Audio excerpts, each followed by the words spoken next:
In this video, I'm going to show you how to place the wiper arm on this Ram 2500. Let's get started. To begin, lift up the wiper arm. It will be easiest to remove the wiper blade now while it's attached. In my case, I have to pull back this cap and slide the wiper blade down. In some cases, you might have a little tab to press on the back side. Take this off. Do not let go of the wiper arm at this point. It will smack the windshield and break it if it falls down. On the base of the wiper arm, where it connects to the wiper transmission, there's a little tab, like a hook. Pry on that and lift up on the wiper arm. That's how you remove it from here, and there it is. There's a cutout here on the wiper transmission and one on the wiper arm at the bottom.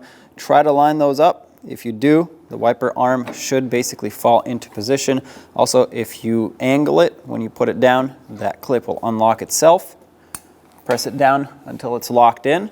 Do not let go of the wiper arm. Have your wiper blade ready. There was nothing wrong with my blade, so I'm reusing it to reinstall it. Hook it back over the wiper arm.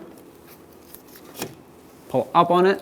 In my case, close up this cap. Gently set it down, and when you do, make sure it lines up. In my case, it does. If it doesn't, pull this back up, unhook it, and angle it so that it's aimed right. Otherwise, it will either hit the cowl as it operates or come off of the windshield. When only the best will do, demand TRQ. The only company that lets you view before you do. TRQ is committed to offering the highest quality aftermarket auto parts that are engineered for peace of mind. Thanks for using and viewing with TRQ.